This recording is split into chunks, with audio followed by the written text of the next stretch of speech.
दोस्तों अभी कुछ दिनों पहले मैं अपने एक पुराने फ्रेंड से मिला। मेरा वो फ्रेंड स्कूल टाइम और इवन कॉलेज में भी मेरे साथ ही था और बिल्कुल मेरे बाकी फ्रेंड्स की तरह ऑर्डिनरी सी लाइफ जीता था।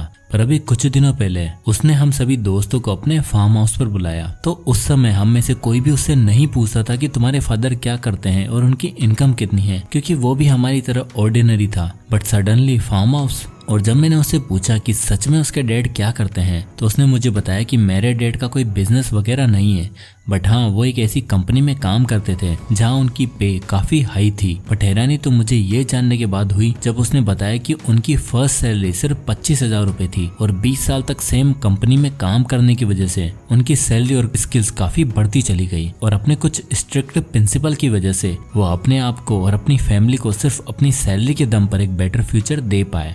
और सेविंग के साथ साथ उन्होंने 4 फार्म हाउस और 2 प्रॉपर्टीज भी एक्वायर करी है रियल एस्टेट में इन्वेस्ट करके। मुझे ये जानकर थोड़ी हैरानी हुई कि 25,000 कमाने वाला आदमी इतना रिच कैसे बन सकता है। और क्या सिर्फ सैलरी से रिच बना जा सकता है? क्या सैलरी से एक ऐसी वेल्थ बनाई जा सकती है जो फ्यूचर जनरेशन को फायदा दे? और दोस्तों कुछ स्टडीज और टेक्निक्स को जानने के बाद मुझे पता चला कि ये 100% पॉसिबल है। और आज के इस वीडियो में मैं आपके साथ कुछ ऐसे ही स्टडीज और टेक्निक्स शेयर करने वाला हूँ जो किसी बड़े बिजनेसमैन या 1 lakh 1.5 lakh per month earn करने वाले लोगों के लिए नहीं है, बल्कि ऐसे लोगों के लिए है जो मिनिमम वेज अर्न करते हैं। और आज मैं आपको प्रैक्टिकली ये भी बताऊंगा कि आप केवल महीने के 8,000 रुपए भी सेव करके उसे सही जगह पर इन्वेस्ट करके कैसे 1,51,00,000 बना सकते हो। और उसके लिए आपको बहुत ज्यादा स्टॉक मार्केट की नॉलेज भी होना जरूरी नहीं है, बस एक डिसिप्लिन के साथ इन्वेस्ट करके आप किस तरह कुछ ही सालों में करोड़पति बन सकते हो। और ये 8,000 रुपए आपको कैसे बचाना है उसका भी मैं आपको एक बहुत ही अच्छा मेथड बताने वाला हूँ। तो इस वीडियो का कोई भी पार्ट मिस मत करना। तो चलिए अब आगे बढ़ते हैं। The presumption. दोस्तों इंडिया में एक एवरेज इंसान की सैलरी 30,000 पर मंथ होनी चाहिए। और मोस्टली जो लोग 9 to 5 की जॉब करते हैं या 12th के बाद या कॉलेज के बाद अपना करियर शुरू करते हैं, उनकी सैलरी इस एवरेज सैलरी से बहुत कम होती है। और इसी वजह से इंडिया में या कह लो पूरे वर्ल्ड में एक ऐसा प्रिजम्पशन बन गया है कि अगर आपको रिच और सक्सेसफुल बनना है तो कोई बिजनेस करो। सिर्फ बिजनेस ही वो की है जो आपको ट्रू वेल्थ का मतलब सिखा सकती है। एक बिजनेसमैन भी काम एक एम्प्लॉय जितना ही करता है, पर आउटपुट एक बिजनेसमैन को एक एम्प्लॉय से ज्यादा होता है। अब दोस्तों एक बिजनेस में जो एडवांटेज और रिस्क होते हैं वो एक नॉर्मल सैलरीड एम्प्लॉय के लिए नहीं होते, ये बात तो सही है। पर अगर एक आदमी 20,000 रुपए महीना अर्न करता हो या कोई बिजनेस से 2 लाख रुपए महीना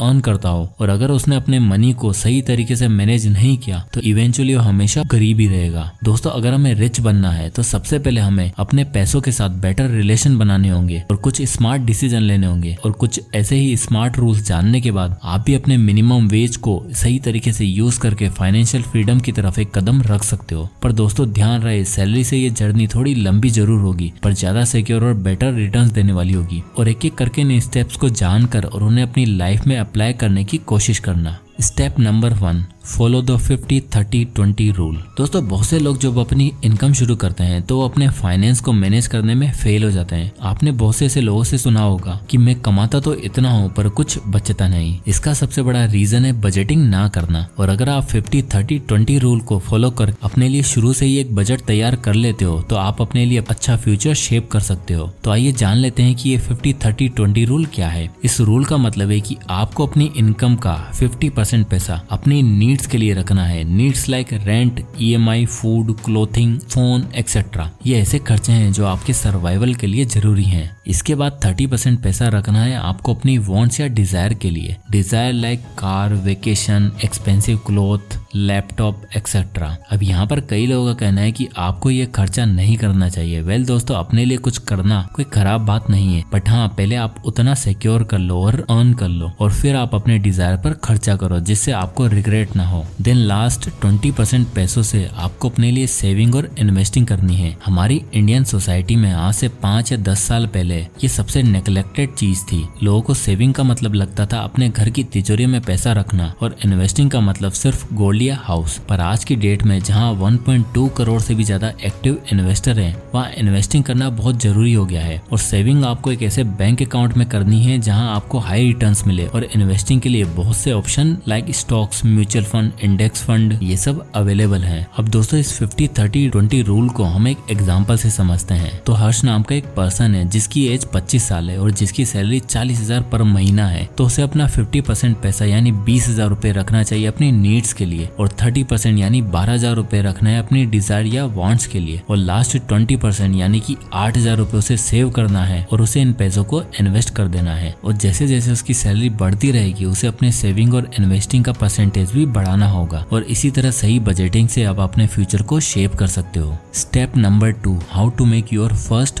1 करोड़। दोस्तों आपको ऊपर मैंने वीडियो के स्टार्टिंग में बताया था कि अगर आप 8,000 रुपए भी सेव कर लेते हो और उन्हें इन्वेस्ट करते हो तो आप 1.51 करोड़ बना सकते हो। चलिए इसे समझते हैं। ऊपर हमने हर्ष का एक एग्जांपल लिया था जो 50-30-20 रूल का सही से इस्तेमाल करके अपने लिए 8,000 रुपए सेव कर लेता है। अब वह इन पैसों को ऐसी जगह इन्वेस्ट करता है जहाँ उसे 12% का ईयरली रिटर्न मिलता है। अब ये 12% कैसे मिलेगा और हमें कहाँ पर इन्वेस्ट करना है जिससे कि हमें ये 12% का रिटर्न मिले, वो मैं आपको इस वीडियो में आगे बताऊंगा। पहले हर्ष की कैलकुलेशन को समझते हैं। तो हर्ष की एज अभी है 25 साल। तो इस एक्सेल शीट से हम देखते हैं कि वह हर महीने 8,000 रुपए इन्वेस्ट कर रहा है जहाँ पर उसे 12% का रिटर्न भी मिलता है। तो हर्ष 50 की एज तक इन्वेस्ट करता है, यानी कि वह अगले 25 सालों तक इन्वेस्ट करेगा। तो उसका टोटल इन्वेस्टेड अमाउंट होगा 24 लाख रुपए, और उसे 50 की एज में मिलेगा 1,51,81,081 रुपीज। तो हर्ष ने केवल महीने के 8,000 रुपए सेव किए और उन्हें पूरे डिसिप्लिन के साथ इन्वेस्ट करता चला गया। अब हम जानते हैं कि हर्ष का हर साल इंक्रीमेंट भी होगा और वो हायर पोस्ट पर भी जाएगा, तो उसकी सैलरी भी इंक्रीज होगी। तो अभी वो 8,000 रुपए इन्वेस्ट कर रहा है, तो शायद आने वाले सालों में वो ज्यादा इन्वेस्ट करेगा। और अगर हम 15,000 का एवरेज ले ले तो हम मान लेते हैं कि हर्ष हर महीने 15,000 रुपए इन्वेस्ट करेगा अगले 25 सालों तक। तो इस एक्सेल शीट से हम देख सकते हैं कि उसका टोटल इन्वेस्टमेंट अमाउंट होगा 45 लाख रुपए, और अगेन रिटर्न होगा 12%, और उससे 50 की एज में मिलेंगे 2,84,64,526 रुपए, यानी कि ऑलमोस्ट 3 करोड़ रुपए। अब अगर आप बोलो कि हमें 50 की एज में नहीं, हमें तो 45 की एज में करोड़पति बनना है, तो चलिए इसे भी देख लेते हैं। तो अब हर्ष 25 सालों के लिए नहीं बल्कि 20 सालों के लिए इन्वेस्ट करता है, वहीं अगेन 15,000 रुपए। तो इस शीट से हम देख सकते हैं कि उसका इन्वेस्टेड अमाउंट होगा 36 लाख रुपए और रिटर्न होगा 12%। उसे 20 साल बाद यानी 45 की एज में मिलेंगे 1,49,87,219 रुपए, स्टिल अराउंड 1.5 करोड़। तो इस तरह वह एक डिसिप्लिन के साथ इन्वेस्ट करता जाता है और एट द एंड कुछ ही सालों में हर्ष करोड़पति बन जाता है, वो भी अपनी सैलरी के दम पर। अब दोस्तों बात आती है कि ये 12% का रिटर्न हम लाएंगे कहाँ से, तो उसका आंसर है निफ्टी 50। ये निफ्टी 50 क्या है? ये एक इंडेक्स है। इंडेक्स का मतलब इंडिया की टॉप 50 कंपनियों का कलेक्शन ऑफ स्टॉक्स, मतलब कि आप इसे एक बास्केट मान सकते हो जिसमें इंडिया की टॉप 50 कंपनियां शामिल हैं। तो जब भी आप इंडिया की टॉप 50 कंपनियों में पैसा लगाओगे तो ये तो पक्का है कि आपको लॉन्ग टर्म में फायदा ही होगा। और अगर आप पिछले 20 से 25 सालों का डेटा देखोगे तो निफ्टी 50 ने इजिली 12% से ऊपर का ही रिटर्न दिया है। और इसकी सबसे अच्छी बात है कि अगर आपको कोई स्टॉक मार्केट की बहुत ज्यादा नॉलेज नहीं है तब भी कोई फर्क नहीं पड़ता, आपको बस शिद्दत से हर महीने एक फिक्स्ड अमाउंट इस इंडेक्स फंड में डालते जाना है और बस करोड़पति बनने का वेट करना है। तो दोस्तों अभी तक हमने 2 स्टेप्स देखे, जिसमें सबसे पहले हमने ये देखा कि कैसे हम 8,000 रुपए सेव करके करोड़पति बन गए। बट बहुत से लोगों का कहना है कि 8,000 रुपए तो क्या, हमसे तो 100 रुपए भी नहीं बचते और इतनी तो हमारी सैलरी नहीं है। तो इन सबके जवाब आपको आगे के स्टेप्स में मिलने वाले। तो चलिए अब देखते हैं step number 3, supplement your salary. चाहे वो बात हो रिटायरमेंट की, अपने डेट को पे करने की या एक्स्ट्रा कैश रखने की, अपनी सैलरी के साथ एक सप्लीमेंट इनकम, आप इन सभी गोल को इजीली और अर्ली अचीव कर सकते हो। सप्लीमेंट इनकम का मतलब एक ऐसी इनकम से है जो आपकी सैलरी में एक्स्ट्रा पर्क्स ऐड करे, और ये एडिशनल इनकम बोनसेस, ओवरटाइम और कमीशन के थ्रू अर्न कर सकते हो। और इस फास्ट फॉरवर्ड दुनिया में एक सिंगल सैलरी के दम पर रिच बनना थोड़ा टफ है, इसलिए हमें एक्स्ट्रा कैश अर्न करने के लिए एक ऐसे इजी तरीका ढूंढने की जरूरत है जो आपको लॉन्ग टर्म पे कर सके, लाइक फ्रीलांसिंग। आप कोई भी स्किल सीख कर अपने लिए कुछ एक्स्ट्रा पैसे अर्न कर सकते हो। अगर आप किसी भी स्किल में अच्छे हो तो आप उसे और शार्प करके वीकेंड्स पर काम करके इजीली कुछ अच्छा पैसा अर्न कर सकते हो। और अगर आप अभी टियर 1 सिटी जैसे मुंबई, दिल्ली, चेन्नई जैसे शहरों में रह रहे हो जहाँ पर कॉस्ट ऑफ लिविंग ज्यादा है, तो आप टियर 2 या टियर 3 सिटी में जॉब ढूंढ सकते हो जहाँ पर कॉस्ट ऑफ लिविंग भी कम होगी और आप अपना कुछ पैसा इजीली सेव भी कर पाओगे। और हो सकता है कि आपकी सैलरी इंक्रीज नहीं हो रही हो तो आप कंपनी चेंज भी कर सकते हो जिससे आपको कुछ इंक्रीमेंट मिले। तो इस तरह कुछ स्टेप्स लेकर आप अपने लिए कुछ एक्स्ट्रा इनकम क्रिएट करके उन्हें इन्वेस्ट कर सकते हो। Step number 4, eliminate high interest date.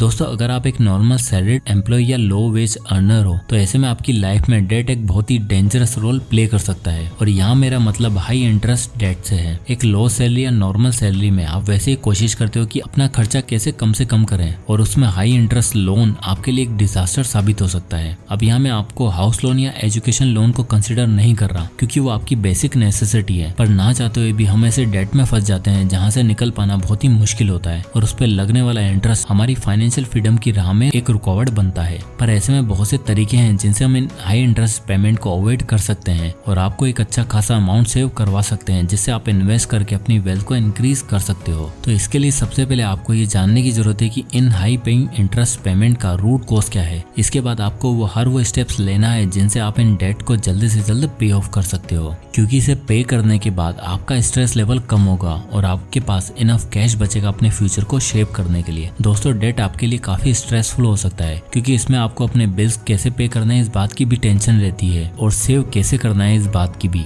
इसलिए आपके लिए बहुत जरूरी है कि आप इन डेट से अपना वे आउट ढूंढें और बची इनकम से नई अपॉर्चुनिटी क्रिएट करें। Step number 5, embrace frugality for the bigger picture. ज्यादातर लोगों का रिच ना बनने का रीजन ये नहीं होता कि वो ज्यादा अर्न नहीं करते, बल्कि उन्हें अपने पैसों को कैसे रखना है ये नहीं पता होता, और ऐसे में फ्रुगैलिटी आपके लिए बहुत ही यूजफुल साबित हो सकती है। बहुत से लोगों को फ्रूगल होने का मतलब पता नहीं है। उनके हिसाब से फ्रूगल होना मतलब कंजूस बन जाना और एक बोरिंग लाइफस्टाइल जीना है, जबकि फ्रूगल होने का सही मतलब है अपनी स्पेंडिंग्स और सेविंग्स को सही से मेंटेन करना, अपने पैसों के साथ एक ऐसा रिलेशन रखना जिससे आप फ्यूचर रिग्रेट से बच सको। फ्रुगैलिटी से आपको मदद मिलती है अपनी नीड्स और अपनी वांट्स को समझने में, जिससे आप अननेसेसरी खर्चों को अवॉइड कर सकते हो। और तो फ्रुगैलिटी ही सबसे फास्टेस्ट वे है फाइनेंशियल फ्रीडम को अचीव करने का। बहुत सी पर्सनल फाइनेंस के बुक्स लाइक मिलेनियर नेक्स्ट और financial freedom, Millionaire success habit जैसी बुक्स में फ्रुगैलिटी का सही मतलब बताया गया है। तो अगर आप एक लो वेज अर्नर हो और अगर अपने फाइनेंस का पूरा कंट्रोल अपने हाथ में रखना चाहते हो, तो आपको फ्रुगल बनना होगा और अननेसेसरी एक्सपेंसेस को कट ऑफ कर एक ऐसे फ्रेमवर्क रेडी करना होगा जिससे आप भी फाइनेंशियली हैप्पी लाइफ